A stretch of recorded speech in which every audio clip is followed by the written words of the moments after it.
Alkitab bilang, saudara, iman kita itu seharusnya bisa memindahkan gunung. Setuju itu? Jangankan memindahkan gunung, seringkali iman kita bahkan tidak terasa, tidak berfungsi, bahkan untuk menyelesaikan masalah kita yang sehari-hari. Untuk memindahkan gunung, apalagi menyelesaikan masalah kita sehari-hari, itu bukan perlu iman yang besar, tapi itu perlu iman yang benar. Mungkin kita bisa belajar dari Paulus dalam hal ini. Paulus mengalami pergumulan yang sama dengan saudara dan saya. Paulus mengalami pergumulan yang sama dengan bangsa Israel, tapi lihat bagaimana dia belajar menghadapinya. Roma 7 ayat 19, 22-25. Demikian firman Tuhan. Ini kata Paulus, sebab di dalam batinku aku suka akan hukum Allah. Tapi di dalam anggota-anggota tubuhku aku melihat hukum lain yang berjuang melawan hukum akal budiku, dan membuat aku jadi tawanan hukum dosa yang ada dalam anggota-anggota tubuhku. Saudara, ini rasul. Ini rasul. Beberapa ahli kitab malah berpikir ini, jangan-jangan dia bercerita tentang masa lalunya. No, dia bercerita tentang kehidupannya. Bagaimana dia sudah suka dengan hukum Allah, tapi hukum dosa ada di anggota-anggota tubuhnya. Ayat berikutnya, sebab bukan apa yang ku kehendaki yaitu yang baik yang aku perbuat, melainkan apa yang tidak aku kehendaki yaitu yang jahat yang aku perbuat. Pergumulannya mirip saudara dan saya. Sampai dia bilang begini, aku manusia celaka. Siapa yang melepaskan aku? Siapa yang akan melepaskan aku dari tubuh maut ini?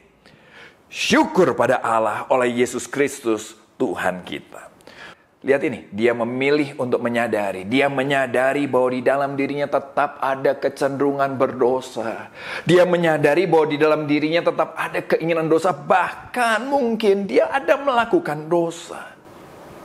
Bagaimana Paulus dijepit oleh dua jeritan pada saat yang sama. Apa itu? Yang pertama jeritan frustasi. Sampai dia bilang, aku manusia celaka.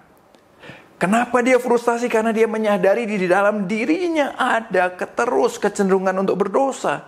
Dan dia menyadari bahwa itu nggak biasa saja. Walaupun di satu sisi dia tetap punya kelemahan sampai akhir hidupnya, tapi dia tahu ini, terima kasih Tuhan.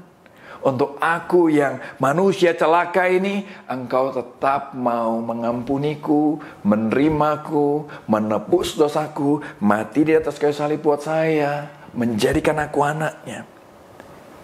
Paulus melihat bahwa di dalam karya salib Yesus bukan hanya ada pengampunan, tapi karya salib Yesus juga membebaskan, memberikan jaminan bahwa saudara dan saya diterima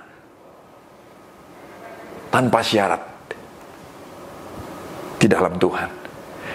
Karya salib Yesus memberikan jaminan bahwa di dalam dia ada tuntunan sampai akhir, bahkan sampai selama-lamanya buat hidup kita. Ada kekuatan, ada jaminan untuk pemeliharaan, sehingga Paulus dan kita semua bisa terus hidup di dalam Tuhan sampai selama-lamanya. Begitu juga dengan kita. Dua jeritan ini harusnya terus ada di hati saudara dan saya.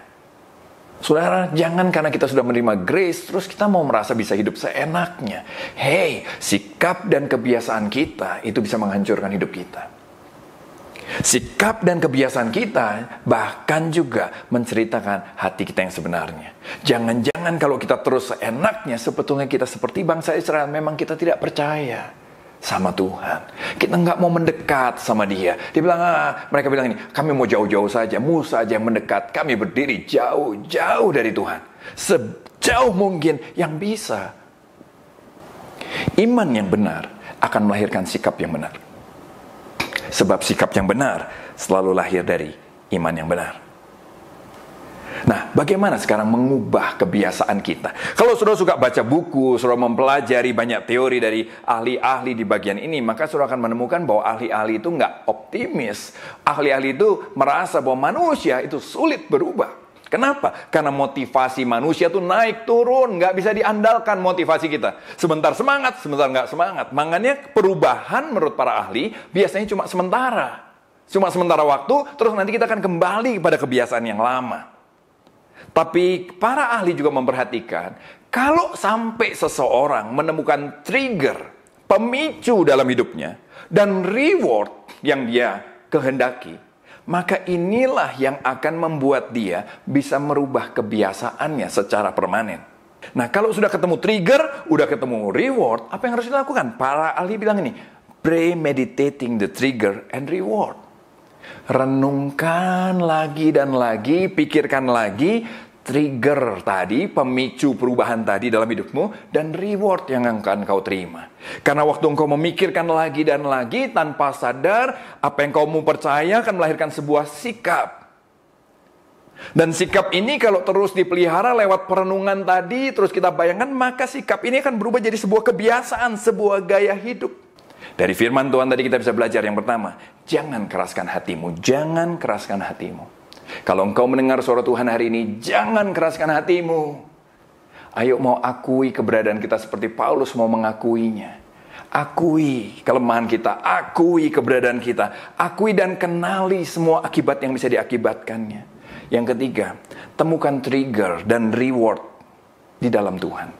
Temukan triggernya, temukan pencetus perubahan itu, dan reward apa yang kita akan dapat. Renungkan karya salib Yesus dan semua dampak yang dikerjakan Tuhan buat kita.